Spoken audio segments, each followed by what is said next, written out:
Thanks for tuning in to Santa Fe Community College's Campus Connection here on SFC TV, Santa Fe Community Television. I'm Todd Lovato, and joining us today are two special guests. The president of Santa Fe Community College, Dr. Ana Margarita Guzmán, but around campus, many people refer to her as Cha. And also joining us is Jamai, Blivin, the president and CEO of Innovate-Educate, a national nonprofit that focuses on improving the relationship between industry and education. You will often hear this effort described as workforce development, but we'll get more into the nuts and bolts of what that is because that's kind of the focus of our show today. But before we get into that, let me just take a minute to say congratulations on your new post as president of Santa Fe Community College, and I just want to ask you a couple questions about that. I'm sure you've been on the show once before, so you probably answered a few of these, but if you just entertain me. As you know very well, your new post puts you basically at the helm of this beloved, established institution for Santa Fe. What made you decide that this was a fit for your leadership? Well, I was president of Palo Alto College for 11 years. And had felt that I had completed my journey there, and I was looking for a new place to start a new journey. And there it was in the newspaper, president of Santa Fe Community College. I have been coming to Santa Fe for 20 years. I knew the president here. And I believed that I would have much to contribute to Santa Fe Community College, and that Santa Fe was the type of college that I wanted to be at. Yeah, because you were at Palo Alto College, which is in San Antonio, as you mentioned, 12 years, is that right? Yes. So talk to me about what are some of the similarities that I know probably that San Antonio is a very diverse community, much like New Mexico, much like Santa Fe. What are, when you're coming into Santa Fe and you're thinking, okay, I can bring something to the college, what are some of the similarities that the students are facing at your former college and they're coming to school now? Well, throughout the nation, what community colleges attract are the students who are not getting into the four-year universities and yet want to achieve. We're attracting older people who still believe in continuous learning and want to continue to learn. And we also attract the group of students who know that they can make a difference, but that they need a college that will nurture them to make that difference. And so those were the same kinds of students. Throughout the country, community colleges are serving those who will make the greatest difference in the workforce. And we also attract industry that needs additional training, and we make that training for them. And so a long time ago, I decided that my future was to stay in community colleges, and Santa Fe has shown me that I was correct in that choice. Jamai, Blivin, President Obama called for 1 million more college graduates by 2020. What do community colleges, what role will community colleges play in that effort? I would say very significant role.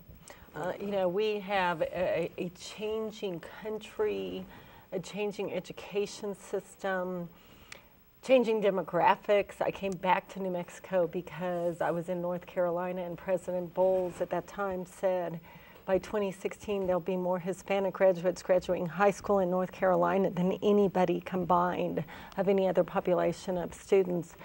Our country's changing. My theory is it takes 4 years of time and 4 years of money to go to college. Very few people have 4 years of time and 4 years of money together. Community college satisfies a tremendous need for the student to get an education.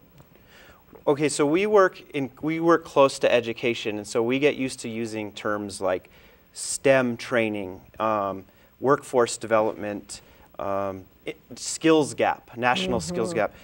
So I just want to, before we get too into this, I just want to take a step back for a minute and just ask you a few kind of key concept questions. So first, when we say the national skills gap throughout the country, what are we talking about? So that's the big buzz. We're presenting to our team in Chicago, and there have been 38 press articles in the last 60 days with skills gap in the heading. New York Times, Forbes, Huffington Post, you name it. Skills gap means that the employers cannot find the right job seeker to match their jobs, and it also means the job seeker can't find any jobs. We're doing a lot of data and research across New Mexico on that. The skills gap, there are 3 million unfilled jobs right now in the country, but it's not that there's that many unskilled workers, it's that the traditional hiring system is no longer working for the job seeker. So the skills gap, there is a skills gap, but there's also a language problem in the hiring, and that's what workforce development is about, is really trying to bridge that. Yeah, and industry is beginning to understand that if they want to attract the workers, then it's not going to be by sitting down and having HR take those who come. It's by being proactive. I have been involved in a program where, with a cable group, we trained the 25 workers.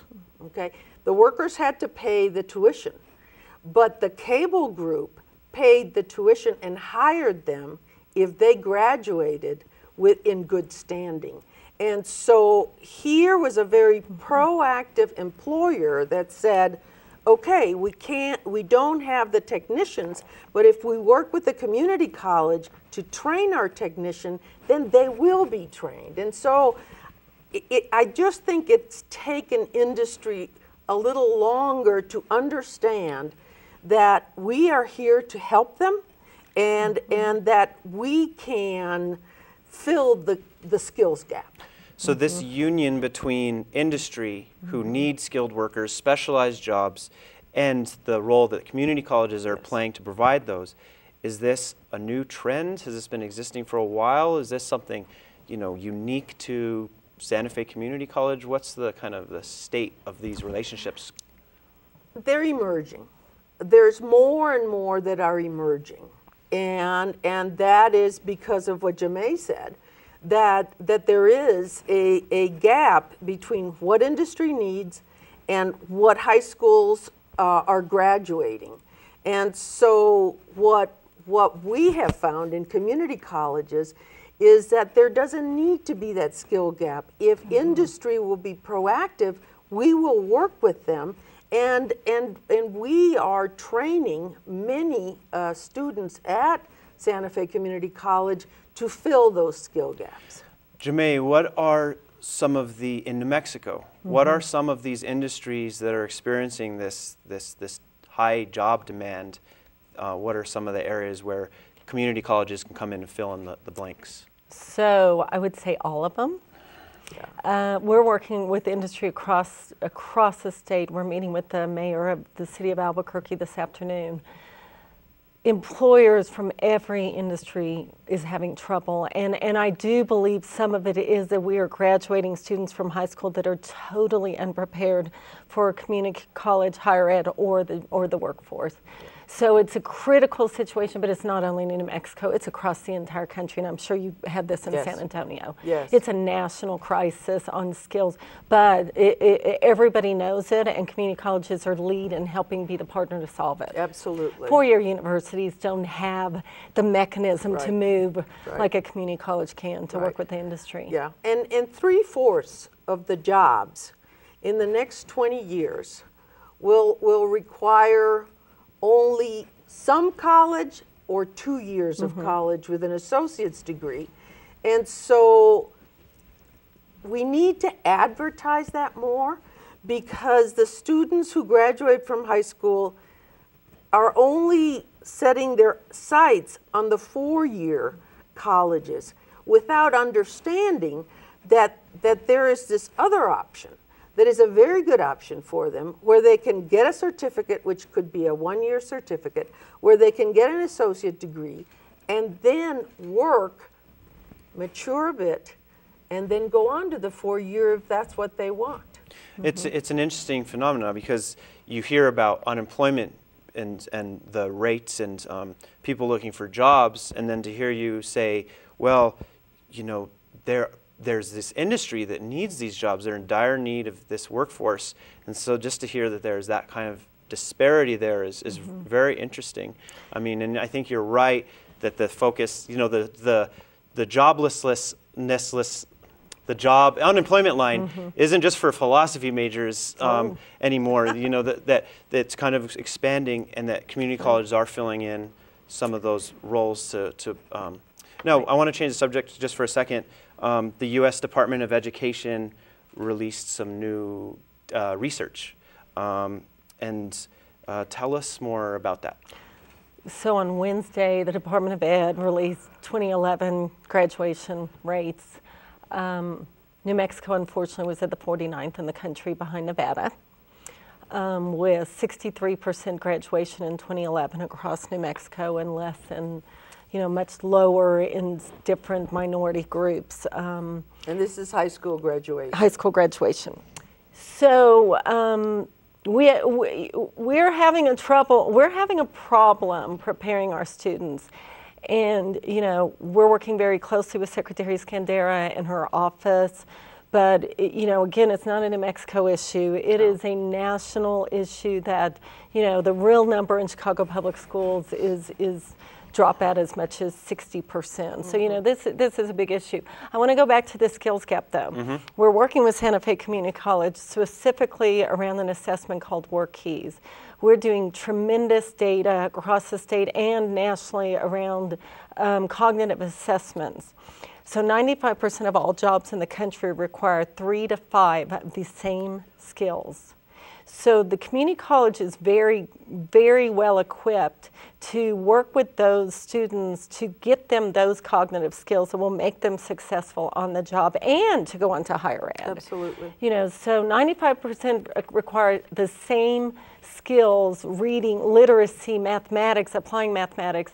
It's how do you apply those? How do you create the unified language between business and industry and the college, so that somebody that doesn't come out with a traditional 4-year engineering degree may have the exact skills to do the job that a PhD engineer would have. And we're working with Intel on that right now, because they got fined $100,000 in New Mexico for not being able to hire enough of the talent pool that they agreed to when they moved to New Mexico.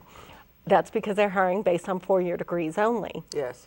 There are skills out there coming across the state that they could hire differently through community college and other technical certifications. And I think that where we can make the greatest difference is in working with industry, specific industries, because what I have seen over and over again is that you have the student who walked away from high school and said, I'm not interested in this anymore. But then you take that student 3 months later and you say, look, here's a job in cable laying. And these are the skills that you need for cable laying. And cable laying is going to pay you $15 an hour. And he goes, I'm ready. And so we keep the way that we educated over and over again, and the kids are walking out. And what they're walking out is saying, what's happening in that school is not relevant to me. I need relevance in my life. And working directly with industry and then slotting them. Now, a lot of people worry because they say, well, are we slotting them and then we're not giving them a 4-year education? what I have found over and over again is that success is the most important thing that someone can have. Once people have met success, they will work hard for it. And the problem is that the high schools are not giving the students successful experiences. Yes, and okay, so let's expand on that a little bit, because we know research keeps coming out that not just K through 12, but early childhood development all the way through 12th grade really, really strongly impacts how successful people are in terms of their entire life, how much salary they'll earn throughout their lifetime. Let's speak specifically to Santa Fe right now. What do we know about Santa Fe and some of the, what would you like to see grow in terms of providing students that are ready to come in out of high school? What level of training or education are we seeing them coming to the community college with? So, I'd like to, say that I'm very excited about Dr. Guzmán being here in Santa Fe, because I think it's great to get someone that's come from a city like San Antonio that has seen success and knows what it looks like. We're working with both Capitol High and Santa Fe High. I am a demon. I graduated from Santa Fe High. I care deeply about the students in Santa Fe. But what we're finding through the research that we're doing with juniors across these schools is that they will not be able to go on to college without jobs. That 90% of the students in Santa Fe will have to work while they're in school. That means a community college is a perfect place for them to be successful. Yep. What needs to happen and what Innovate-Educate is working on doing, and in partnership with Santa Fe Community College, get partners across the city to provide those opportunities for students so that they can work and go to school. Because my experience in my life, I started working at age 16 at DeVargas Mall. My experience, I learned so much through my coworkers and my bosses and the people that helped me become successful. Yeah. Dr. Guzmán, how do you bridge that gap? How do you create those relationships? What we have to understand is that Santa Fe has a bimodal distribution. There's two modes here. There's the very, very rich that have 3 to 4 homes. This may be their third, this may be their fourth, that come and go, and we need to find a way to engage those people. I want those people to come and feel like Santa Fe is part of their DNA. And then the other mode is the students who are leaving high school without diplomas. And in order to make Santa Fe really successful, we need to build economic engines. The economic engines are the industry, are the hotels, the intels. Those are the workforce people that we need to work with, so that Santa Fe is not only a wonderful town for these people, but it's a wonderful town for all of its people. In high school, for example, the curriculum is pretty standardized. You have, if my memory serves right, it's still kind of the math, humanities, history. Now, there's kind of maybe this perception that when you get into these workforce training fields, that starts day one of maybe starting at community college. Is there more that high schools, or maybe even before high schools, into the elementary and areas, that you think could help kind of provide more support for these specialized jobs down the road? So in a magical world, it would be great. But what high schools are dealing with the Common Core, which is a whole nother show. But I mean, high schools have the national Common Core requirements coming down on them. That is leaving very little time or any funding for career and technical education, so you can't really impose it. What I think, this takes a community rally. This is community by community. Las Cruces, their chamber is leading some community work around this, because I mean, the schools can't do it. What are the successes when that happens, starts to happen? What are some of the good things that come as a result? So I think apprenticeships, internships, summer jobs, dual credit, opportunities for students to advance. That is available in high school. But we're going to grow our dual credit, and we're working with SFCC well, the public schools, because when you think of dual credit, you usually just think of government history. We're going to add the workforce programs. Wonderful. We believe that what you have to do is get the students excited about what they're doing. And then once they know excitement, they will apply themselves. And so we are really going to be working with Dr. Boyd, in making sure that the academies that he's developing and the workforce programs that he's developing, that we will be able to do that together as a community. Good. Yeah, I think that I think that's right on. I think that's exactly where we need to be headed. I really don't understand why every student isn't graduating with a 2-year associate's degree, or at least credits towards an associate. 2-year associate degree is pretty impossible in our environment with funding, but credits, if you get 1 credit from college, it takes down that fear level. Exactly. This wasn't that bad. You know, it's really just such an empowering thing for a young person. So, who are our most at-risk students who are in danger of not completing, falling into that dropout category? Who need? Well, usually help? the states define at-risk students if they are over age. For example, when I was a junior high principal, I found some of my students had mustaches, and they were 17 years old in 8th grade. That's at risk. Young women who get pregnant, that makes them at risk. Students who don't speak the English language, that brings in some risk. And so overage students who have been detained over and over again, without the public schools saying, so let's see if this track doesn't fit, what would fit? What would this child excel at? And that's what we need to do. We need to find where they can excel and place them there. Go ahead. And I would add one thing, 9th grade algebra. 40%, and I'm sorry I don't know how the Santa Fe statistic, but 40% of APS students flunk algebra the first time. That's $3 million a year in annual teacher pay alone in remediating algebra. If we can create a way that students can get algebra on their own time at their own pace, which a community college could be key to creating these learning centers. That's right. That, if they don't pass algebra the first time, they're high risk dropout. Second time, high risk. Third time, they're done.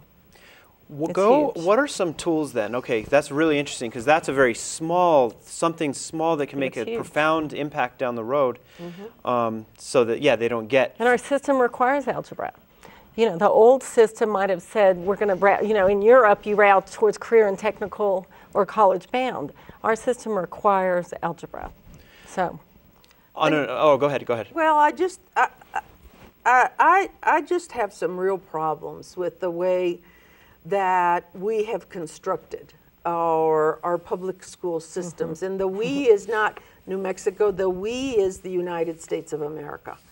And the belief that the only way that you can be successful is to have a 4-year degree and to have a white-collar job. What we're going to do at Santa Fe Community College with the city of Santa Fe is we're going to broaden the definition of success. That's what needs to happen. Plumbers are successful, electricians are successful, carpenters are successful. We have to broaden that definition, because if not, who wants to not be successful when they're studying something? And I just think that we as a United States have made choices that are very elitist. Yeah, I had a question about this, the kind of a perceived, maybe a dogma that of the 4-year kind of 5-year, university stigma, I guess you could call it, and so I'm glad you brought that up. I wonder, because I can just hear some people saying, well, why should we support these people? Like, if you hear the argument that some people aren't cut out for college, and if tell me if I'm hearing this right, you're saying that the community college and other organizations, it's time to start tailoring curriculum to receive and turn those kind of population into something that can really contribute down the road. That's right. Yeah, absolutely. Right. And broaden that definition so that students who are going into carpentry feel like building is an honorable, wonderful profession. And in work, after years of working with students and kids and adults, I just think everybody has their own timing, and we're shoving down timing to suit ourselves. And what we need to do is to allow each of those students to develop and to engage them in the best that they can be. Okay, I'm a student, okay? I'm watching this, or no, I'm not a student. I'm on my couch, I'm eating Cheetos, and I want work. Are you drinking any beer? Yes, let's say I am. There you go. Because it's Friday. And I don't have a job. So and where do I start? Maybe I haven't been in school for a while. The thought of going into a classroom with, maybe the idea would be with a bunch of 18-year-olds is really intimidating to me. And I'm a Santa Fe guy. What do I do? You come to Santa Fe Community College, and we will show you the different programs that we have. We will show you certificates that will take less than a year. We will show you workforce programs. We will show you the engineering programs. We will show you the entire spectrum of what we have. We have programs that go right into UNM, and we have programs that go right into the workforce. And we will help you choose what works best at this time. We're running out of time. We've got about a minute left, but Jamai, I just we can kind of refresh our palate from what we were talking about. Final thoughts. Final thoughts, as I look at my journey through this work, and really, I think that the last few years, 3 to 4 years, community colleges have risen to the top of this issue. I think if I was that student or a learning adult or unemployed person, I would go to the community college. It's affordable. Yes. The opportunities are endless. And I think that, we look forward to continuing to work with the college on opportunities. Dr. Guzmán. Thank you. I just truly believe that community colleges and Santa Fe Community College is going to make a great difference to the workforce engine that Santa Fe needs to become. Well, special thanks to our guests today, Dr. Todd Guzmán, President of Santa Fe Community College, and Jamai Blivin, CEO of Innovate-Educate. I'm your host, Todd Eric Lovato, and tune in again to Campus Connection about a month from now when you see the new edition. It's been a pleasure, and thanks for watching.